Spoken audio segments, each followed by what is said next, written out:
So the meeting is currently being recorded. Before we do roll call, just some general housekeeping. So the recorded meetings will be sent to Hartford Public Access Television and then broadcast through their mediums so that the public will have access to all of our conversations so they can follow along.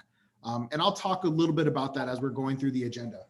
Okay. So just so this is our first meeting, and for anyone in the public that might be watching this, we'll go ahead and lump in roll call with introductions. If you would just take a moment to introduce yourself. I'm going to start with Eric. Just a brief overview of who you are, what experience you have, and what you hope to accomplish as part of this task force. Excellent. My name is Eric Bruner. I am a professor of public policy and economics at the University of Connecticut. I work in the Department of Public Policy at the University of Connecticut. I'm a researcher in my primary role. And what I hope to get out of this is to help the city of Hartford further their goals of providing their citizens with the outcomes that they hope to have. In any way I can help in that process, I am excited to help out. And we're very lucky to have you. Thank you so much for being here, Eric. Gina? My name is Gina Rossage. I'm assistant professor at the University of St. Joseph in the Department of Social Work and Equitable Community Practice. Equitable community practice is at the heart of what I do. And as a researcher, I am interested in examining the ways in which a UBI program can create social and racial equity for individuals, and also to really examine, as is part of the goal here, how emotional and functioning well-being can be supported through direct payment as opposed to the systems that people jump through to get assistance. Great. Thank you very much, Gina. And Steve? I'm Steve Ross. I'm a professor of economics at the University of Connecticut, and I also am part of the Urban Community Studies program at the Hartford campus, where I then sit with Eric Brunner in public policy a couple days a week. I'm an urban economist, so I've spent most of my career studying the experiences and circumstances of disadvantaged populations in cities, often whether it's looking at discrimination, segregation, looking at schools, looking at sort of neighborhood communities and interactions between people, and the spillovers that come from having contacts that might help you find a job, or having peers that might lead you into committing more crime. Those types of questions are ones I'm especially interested in. And in terms of this project, I'd sort of like to be able to be part of making sure that we gain really convincing evidence out of this pilot project, that give it a limited amount of money that can be dedicated to this project.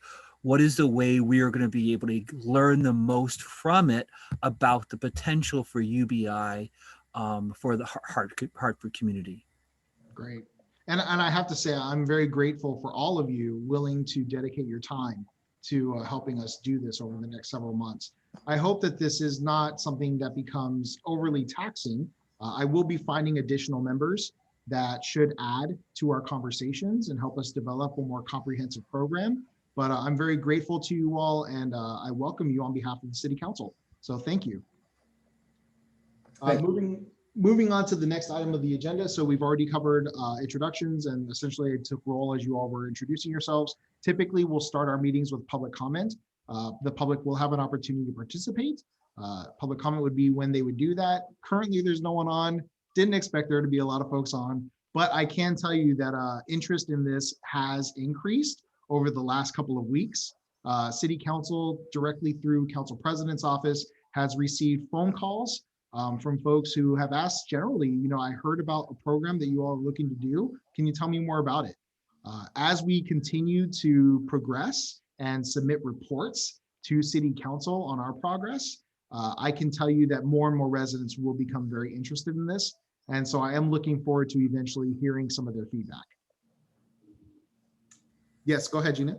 I was going to say that, first of all, that I am a strong proponent of participatory action research, and the SEED project also utilized participatory action research. And so the feedback and inclusion of the perspective of folks from the community, I look forward to that being an important part of this work.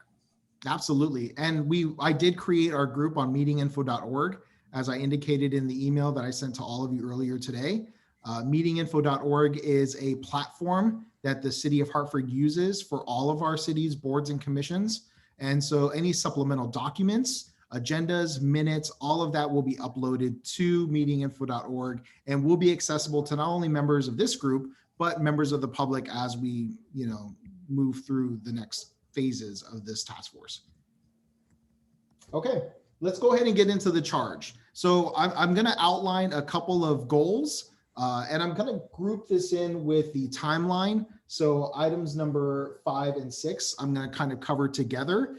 And by all means, you're welcome to jump in with some questions, comments, or concerns. So the charge of this task force is essentially to create a universal basic program, a universal basic income program for the city of Hartford. We are building this from the ground up. We will need to develop what metrics we want to use to identify participants, the parameters of the program, the type of data that we will be collecting, the types of questions that we want answered through the course of the pilot program. And then towards the end, I would like us to develop a plan, a sustainability plan. I believe we may have the first year funded, hopefully, fingers crossed. But after year 1, I would like to potentially have us throw out some suggestions into how the city of Hartford can continue with the program and expand it so that more families are able to benefit. I think that everyone on this call can agree that through the research that we've all done independently, we know the type of outcomes that should come from a program like this. And so if we can duplicate some of those successes in other parts of the country where we've seen that, I really believe that we can make meaningful impacts in the lives of our families here in the city. But it all starts with us. We are doing the work 100%, and then we will submit reports to City Council. If City Council agrees and wants to move forward, then they will actually implement and launch the program. So does all that make sense? Any questions on that? Nope, makes sense. Okay, timeline. We have an initial report that is supposed to be submitted to City Council by the end of April. Now, the City Council meets on the 2nd and 4th Mondays of each month. That is standard. The town clerk deadlines, which essentially is a process that we follow internally to have all of our documents submitted for the following council meeting, is Wednesdays by noon the week prior to City Council. So think of it as the 1st and 3rd Wednesdays of each month. We'll need to have our first report submitted by tomorrow at noon. I took the liberty of drafting that, and I sent that out to everyone. Please take a look. The initial report is basically just what I was able to gather from other programs that exist and some of the initial outcomes. So it's meant to provide a foundation as to why a program like this is important. It is not meant to say, here's how our program is going to look. Here's what we definitively want to do. This is merely meant to show council members why something like this is important. And of course, I will take your feedback on that over the course of the next day or so. But this is not holding us to anything specific. If we decide 2 months in that we want to alter our course, we can by all means do that. The only reason why we're under such a strict time commitment now is because the original resolution that was submitted to council back in March indicated that we would have some type of report submitted by the end of April. So this will help us meet this initial deadline. Moving forward, we are not beholden to any other time frame. So if it takes us 3 months to submit another report, 6 months to submit another report, we can do that. So I just want all of our members to know that this is the only deadline that this task force is actually given. So, okay, that sounds great. At some point, no, keep going. I need to be more patient. You'll get to my issues. Go ahead. I'm the same way, David. So I guess that's an overview.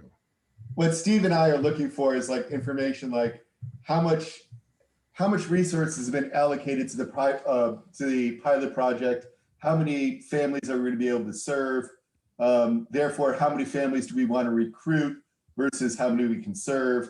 Like there's all these basic questions. Have you guys thought about how you want to set this up relative to other UBI programs? There's a lot of those kind of questions that maybe tonight isn't the right night to answer them, but there's a bunch of really technical issues that we need to, delve into at some point. Absolutely. I have my own notes as well.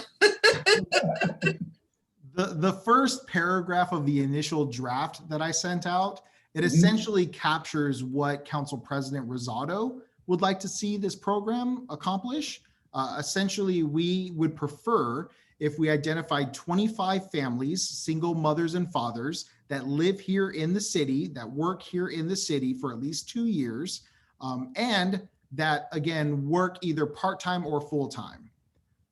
So that's the initial parameter that we're working with. But again, that's not finite. So as we dive into, more of our research, if we come back and say, well, for $150,000, here's how we can serve these families. Maybe we want to do 50 families with a monthly payment of $250. Maybe we want to do 50 families for 6 months at $500. So we have a little bit of wiggle room, but essentially we're working with a budget of approximately $150,000. And again, that's not finite either, but that's what I'm hoping to get over the course of the next couple of months. Right. So this bigger issue, though, David, it's not just it's not just the 25 families. I'm fine with 25 families for a year, $500. That seems very reasonable. If we did something like match pair randomization, we could have a fair amount of power.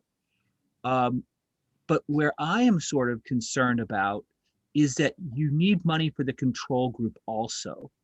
So like when I was taking my notes, one of the things I wrote down was, imagine that you were to invite like 100 people, or you could recruit 100 people, and you would promise them $200 per year to permit us to both study their outcomes via administrative education, labor market, data, etc., but also that they would every year complete some type of small survey that would give us information on their initial circumstances and then give us information on their circumstances each year afterwards.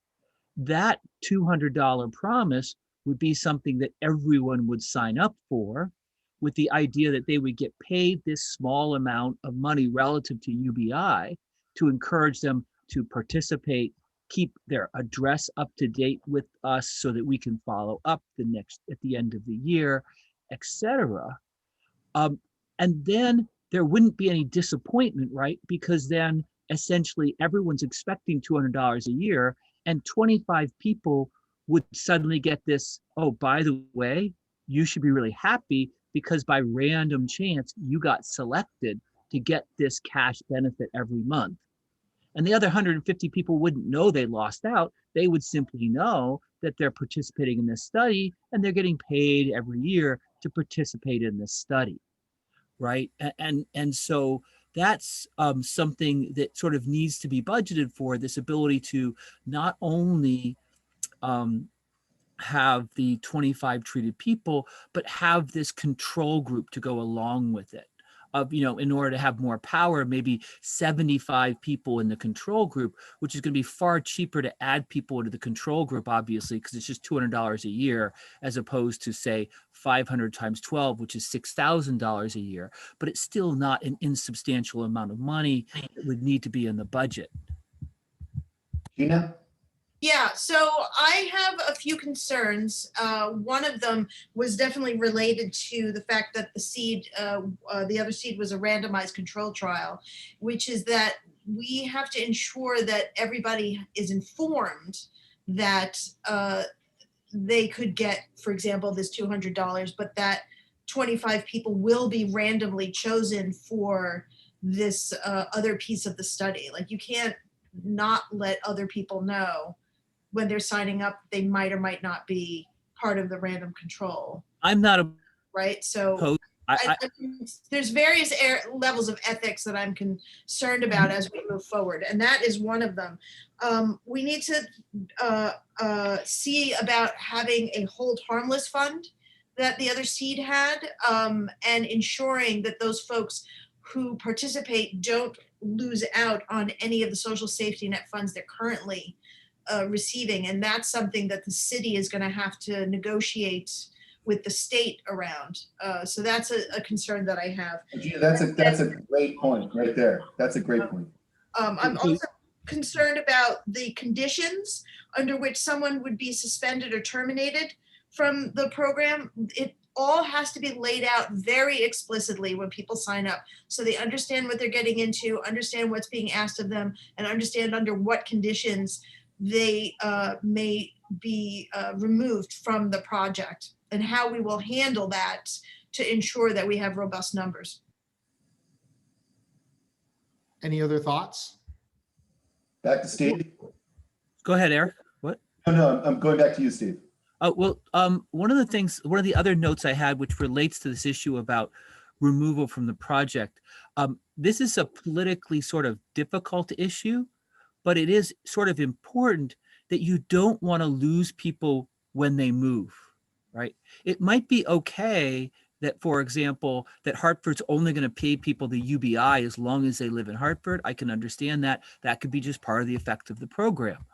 But you don't want people to attrit from the study simply because they have moved out of Hartford, whether they're in the treatment or the control group. So you sort of have to have a commitment that no matter where this person goes, whether they're in the treatment or the control group, you're at least going to be willing to keep paying them the $200 per year to fill out the survey and participate, so that you can follow them to sort of avoid attrition. Because, this is a relatively mobile population. They will move from Hartford to New Britain or Newington, or even, some people will go back to Puerto Rico. Some people may move home to Springfield, where they originally came from.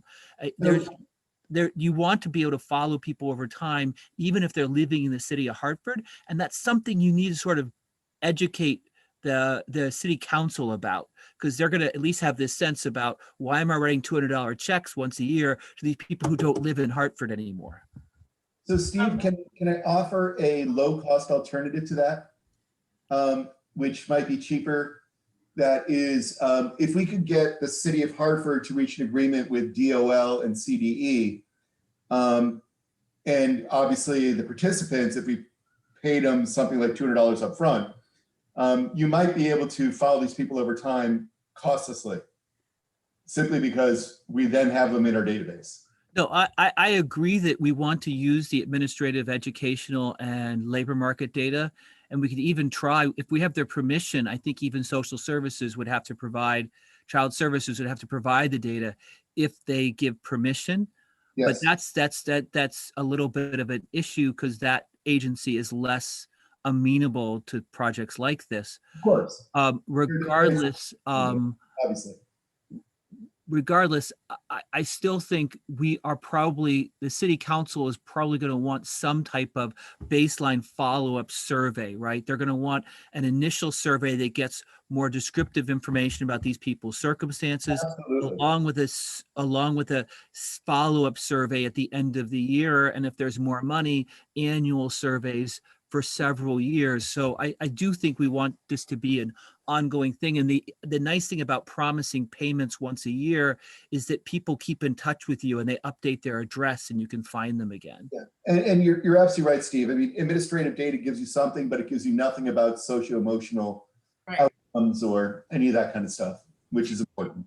And piggybacking on what Eric was saying, well, actually both Eric and Steve are saying, in terms of the folks who specifically would get the $500 a month UBI, we want to think about things like what counts as employment especially when we consider now people have received unemployment temporarily, folks doing gig economy work like Uber or Instacart, and whether they will still qualify, which I think that they should, if either their employment circumstances change where they get a promotion, or if they lose their job, and how they manage the use of these funds. Well, that should be, I mean, That's maybe one I'm of the wrong, things that we should look at when we're determining the ongoing inclusion criteria.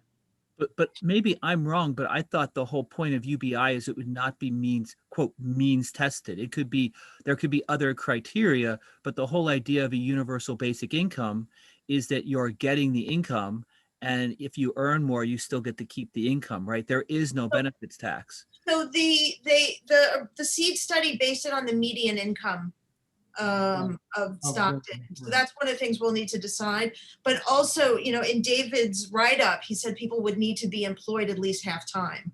And so I'm just saying that we need to take into consideration as we pull this together, whether the fact that people's employment status has a chance of changing while they're involved in the UBI for however period of time we do the $500 a month piece. So if I may, just very quickly, because I don't want to take us too far down the rabbit hole. This is our first discussion.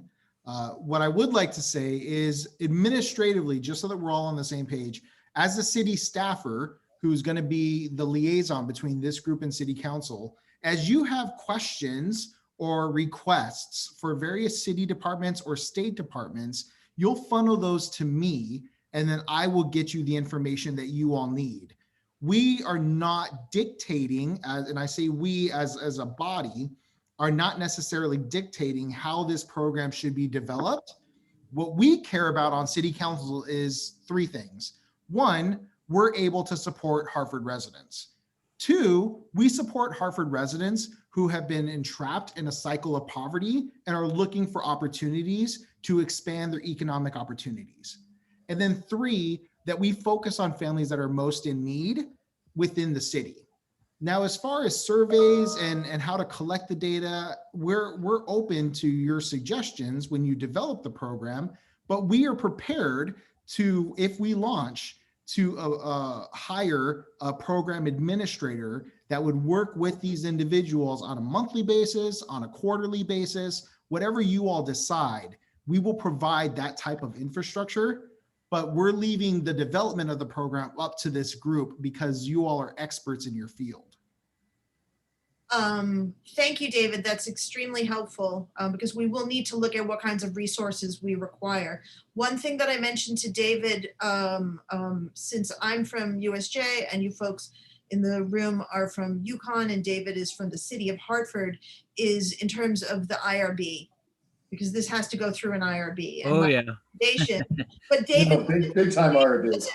David doesn't know that, right? So we want to make sure that, you know, and as the public is viewing this, that, you know, I'm concerned about the ethics. We're all concerned about the ethics, and just throwing it out there that the UConn IRB should probably be the primary one for this study, since I believe the city of Hartford does not have its own IRB. That was what I was going to ask. Question I was going to ask. Does the city of Hartford have an IRB process? No, we don't, not to my knowledge. Okay. David, can I ask you to double check? Absolutely. Yeah, you. that's worth doing, because if you have one and you miss it, it could hurt you later on. Yes, very much so. Good suggestion. Yeah, no, there are very strict rules around that, and this is obviously an issue we're going to have to address. So David, can I ask, so I understand the 4 research questions that are out there. And I'm just wondering, like, is it up to us to think about, when you say something like, how does the UBI program affect income volatility? Have you thought about how you're planning on measuring that, or is that up to us? So there's some initial thought based on, you know, the Stockton study on how we can do that. However, I am 100% going to be deferring to your expertise on how this should be done. We want to make sure that we're at the end of the day serving Hartford residents, especially families who need it, but we also want to do this the best way possible so that by the end of the task force's time, we're able to put together, a white paper that can be published and that other cities could potentially use to develop their own programs. Because as you all are aware, in the initial information that I sent you, there are currently a handful of other cities who are looking to develop their own UBIs. I'm hoping that Hartford's model can be the model moving forward for everyone. So let me make one comment. Oh, go ahead, Gina. I was just going to say that I have a meeting scheduled next week with one of the researchers from the Stockton study. Great. And so we might want to collectively come up with some questions that I can ask her, and thinking about the measurements that we're using. Some of the measurements are already listed in here, at least as far as, from my end, what I'm looking at. The one thing that is not clear to me is under the following results. Children with parents who participate in the UBA pilot program will have greater engagement in school. That's one area that we have to think very carefully about how we might measure it and why we might want to measure it. Yeah, so go ahead, Steve. I was going to say, I think there's two sides to that. And one is, I don't know that we want to go into the schools to do the survey. That's sort of a morass. We're probably better off to have a child portion of the survey instrument where you get, like, you ask, you have 5 questions that you ask the child with the parent present, because that will be easier to get through IRB than actually going into schools and finding these kids, because the parents are present and the parents are, like, able to sort of have agency there. But I strongly believe that we should try to incorporate the Department of Education longitudinal educational database so that we can, for example, see where these kids are in school prior to the UBI showing up, and see what happens to these kids after they get the UBI. Now, obviously, there's been an interruption in standardized testing, and there's been an interruption in monitoring attendance over the last year. But at least if we could use this longitudinal database to sort of follow some of these kids and look at the impact. Now, that said, that does create, if you really focus on the schools, there is this 3rd through 8th grade period when you can get a lot of information about kids in terms of testing. And so that does suggest whether one of the criteria might be to have a child in the age range where we could see pre-pandemic test score, but also see like an 8th grade test score post the UBI.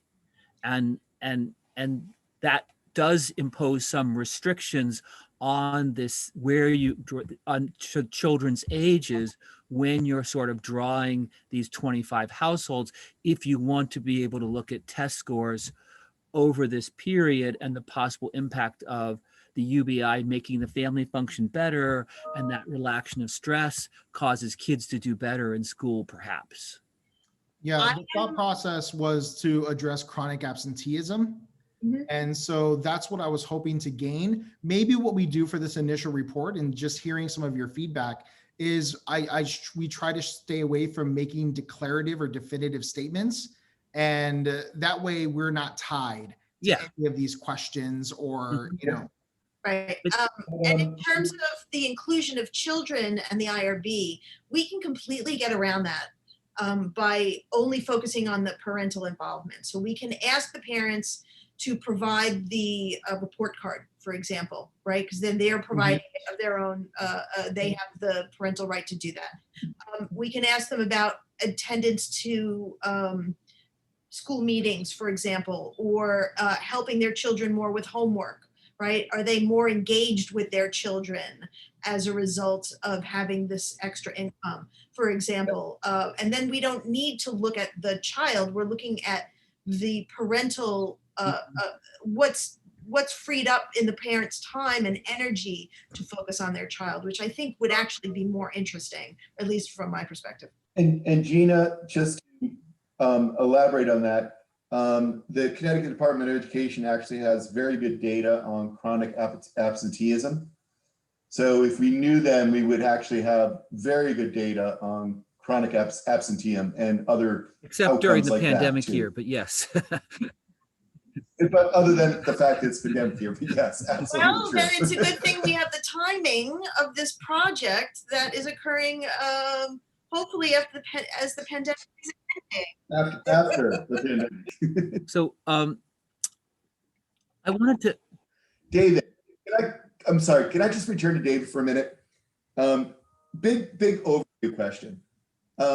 What, you've got Gina and you've got Steve and you got me on the line right now. What are you looking specifically for us to do for you? I'm excited to help in any way I can, but I would like a better idea of like how we can really be as impactful to you as possible. Well, my thought process was this is not going to be something that's going to happen overnight. This is going to be a process. And so what I'm hoping is that we can kind of take this step by step. How are we going to identify folks? Maybe that's the topic of our next meeting. And, I can present you with council's idea on who should be identified. And I'm hoping to rely on your expertise to say, well, actually, this is how it should be done. Here's how we could create some type of an application. Because at the end of the day, again, knowing that we want to produce a report of our findings, I want to make sure that we're doing this the right way.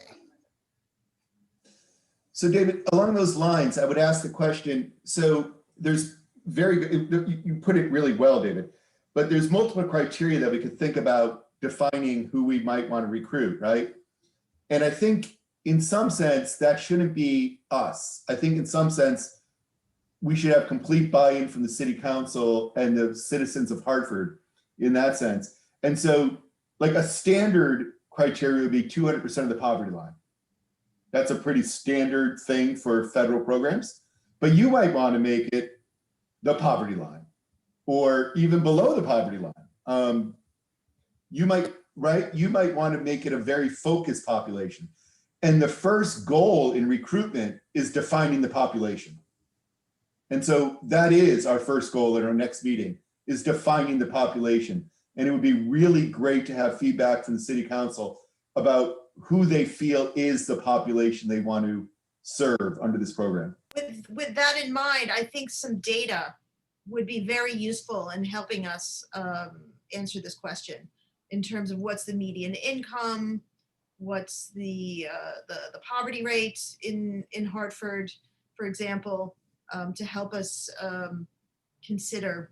Absolutely. Sure, I can get you all that data within a day or two, if you like, for 2019. Are you going to be using the Data Haven report, Eric? No, I'm going to go to the census. Oh, okay. American So what I'll do, Survey. yeah, what I'll do is I'll send out the information that I have. We also did some initial research on the area code 06120. That's one of the poorest zip codes in the state. And so I have a fact sheet that we put together on that. I'll send that over to you, as well as the info that I have on Hartford residents. That's another thing, David, that the city council should consider. Do they want to target Hartford in general? Or given that it's only 25 treated families, do they want to target a zip code in Hartford, like you just mentioned? Right. Yeah, no, we're open to either. The initial thought was, well, let's do the entire city of Hartford. But then, as we're preparing for this first initial meeting with all of you, I wanted to be prepared with multiple opportunities to look at which folks to identify. How we choose to do that, Eric, Steve, Gina, it's up to us. It's literally it's up to you all to kind of give us some guidance. We'll put it out to the public. So anything that you want communicated, if you want us to put an initial survey out to folks to get some initial feedback, I can develop that. I can submit it. We can do a series of info type commercials through the Hartford Public Access Television. I mean, you really do have access to every resource that I have access to, because we want this to be done the right way. And David, I just can't imagine that the interest in the program among the citizens won't be quite high. Yeah. It should be quite high if you can get the information out there.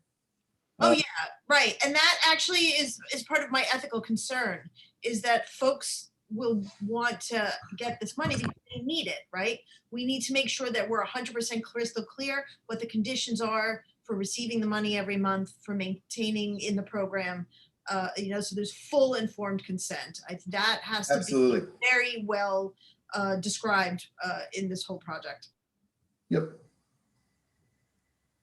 I just do worry. The one thing I worry about is that if you, let's say we recruited 100 people to participate, then the 75 people who don't get the UBI are going to be really unhappy. And that's the one thing I really worry about, right? So so I guess you're promising people, so what you're doing is you're promising people a yearly payment of $200, and then you're also promising them participation in a very high stakes lottery. Yeah. And I do worry.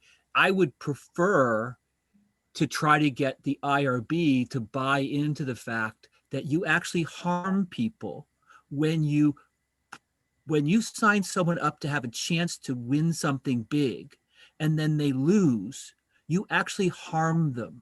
You possibly change their behavior in negative ways. And there's a fair amount of evidence out there that people can be hurt simply from having the possibility of gaining something and then losing it. And so if it's a choice between telling them that they could have had the UBI or not, there is a choice between telling them every aspect of the study they're participating in, even if they may not be part of it, and having perfect information, but possibly exposing them to harm, because there's some 3/4 of them are going to lose.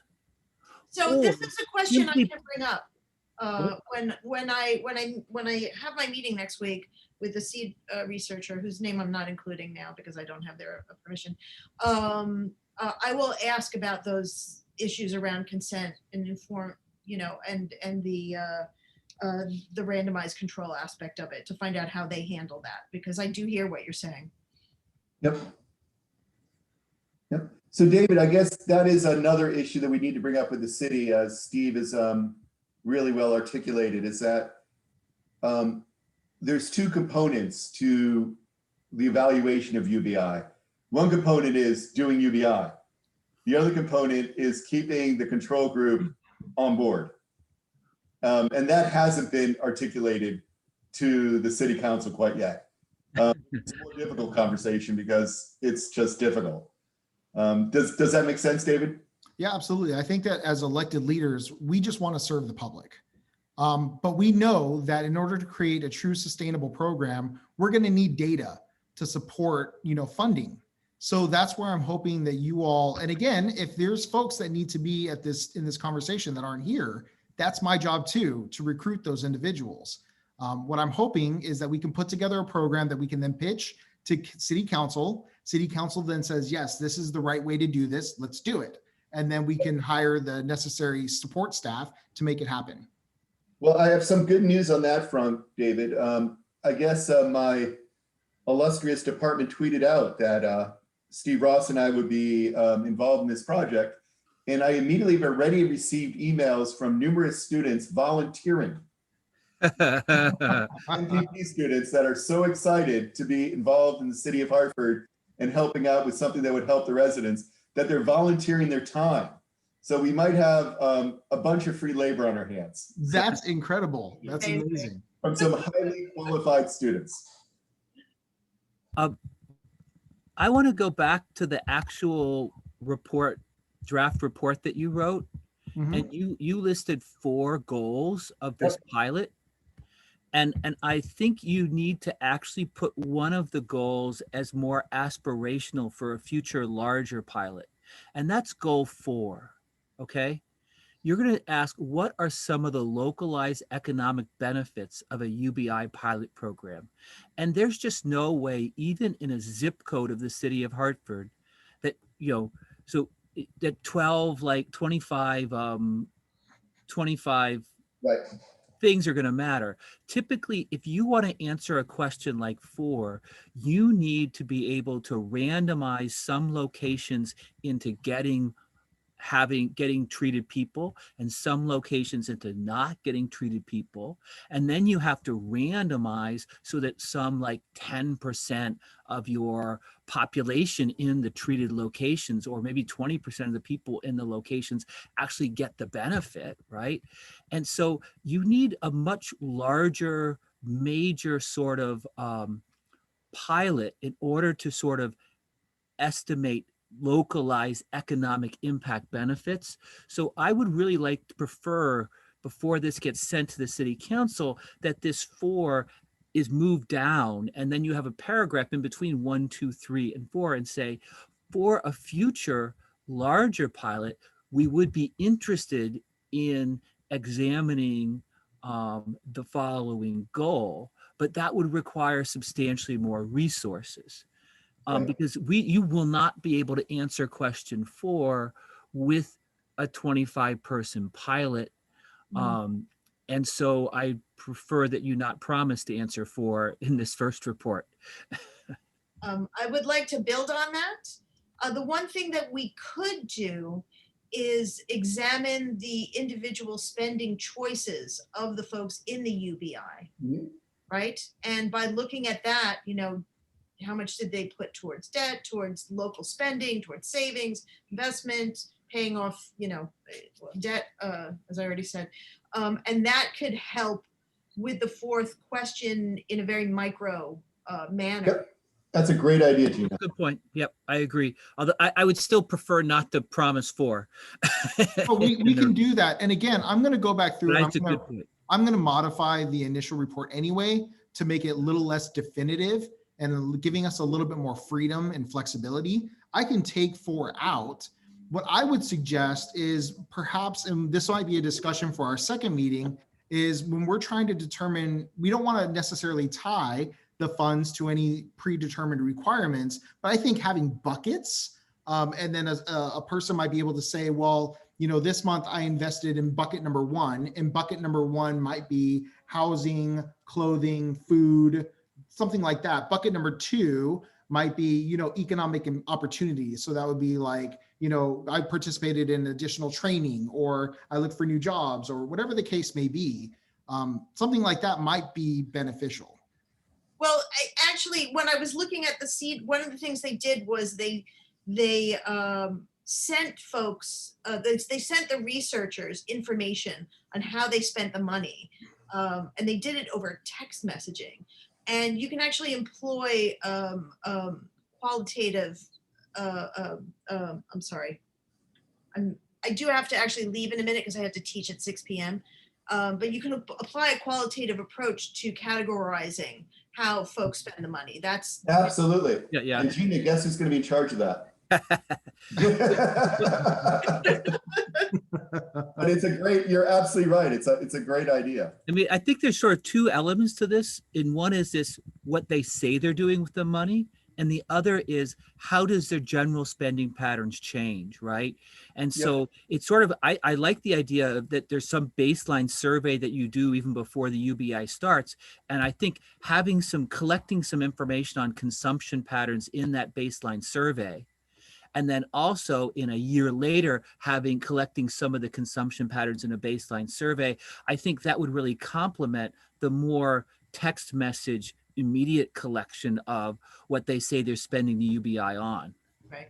I also think that there's something to be said for the time as a measure of a person's economy as well.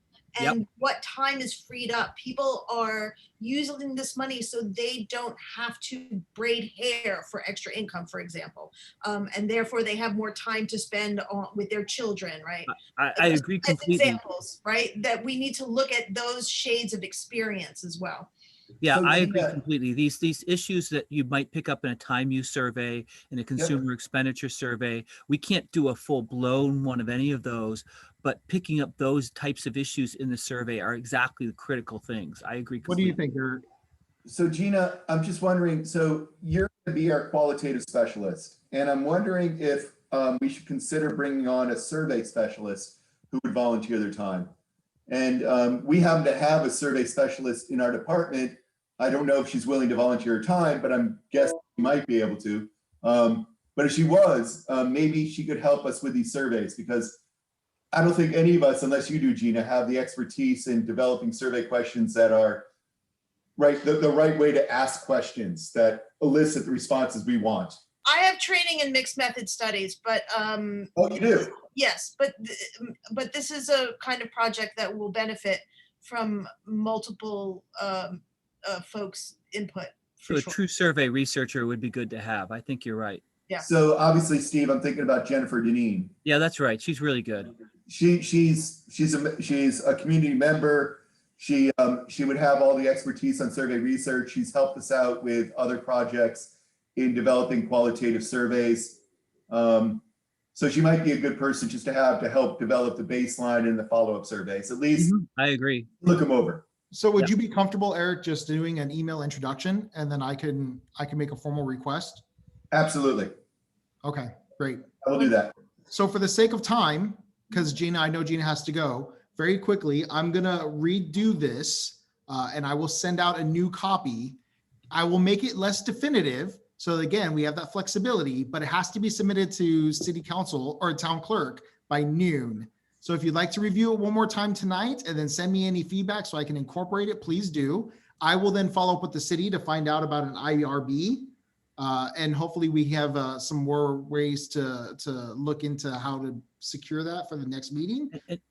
And David, while you make it less definitive, you do want to add some things, right? I think making them aware of this idea that there will be a control group of people that will need to be compensated and followed, making them aware of the need and desire to work with various state agencies to gain access to longitudinal databases in education and labor market and social services. So a lot of the things we talked about, if you can add sort of highlights of those to the proposal of things we might be doing, that's going to, and even also the survey. I mean, they probably assume there's going to be a survey, but telling them that there would be like an initial baseline survey and then a survey a year later.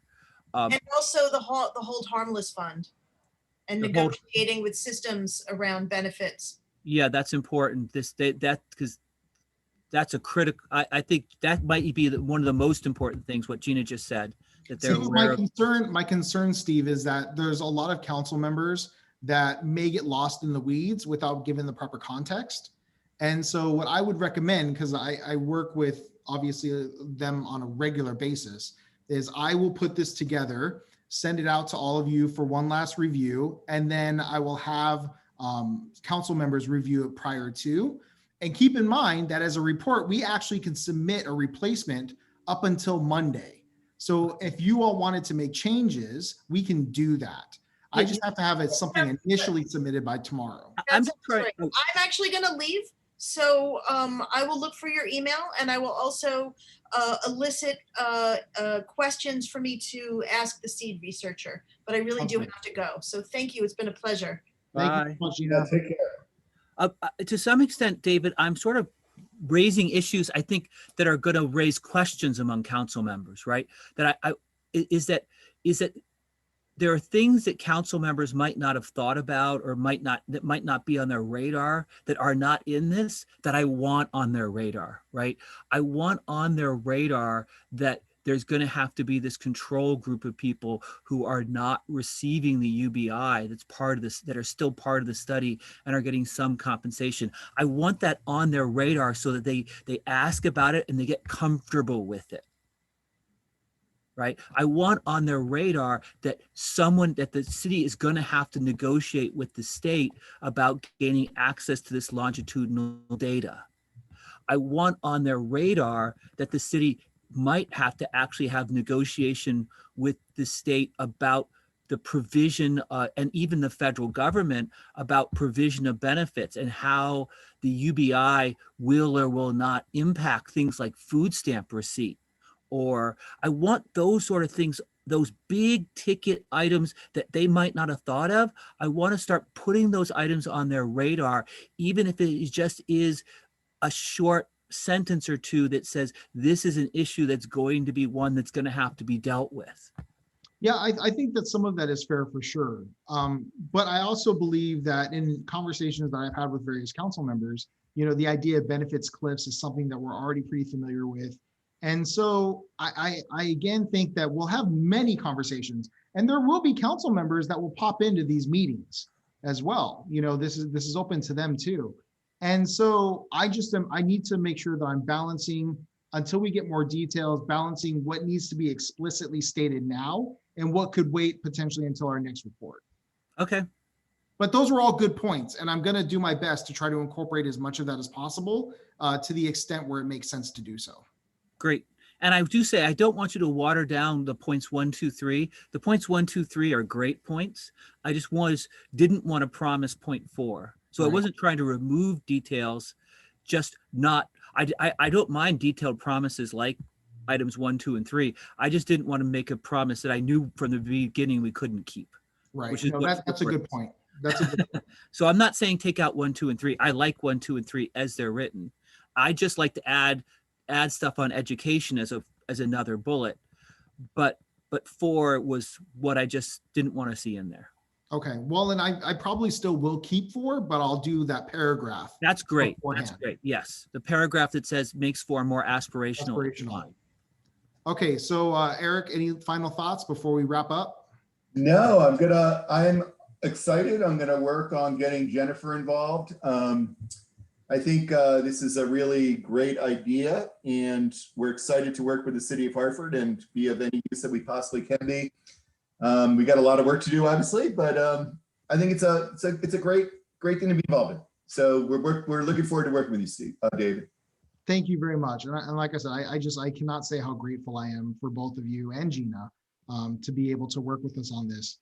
I think you should really be grateful to Steve and Gina, because Gina obviously is our qualitative expert, Steve is our quantitative expert, and I'm the middle person.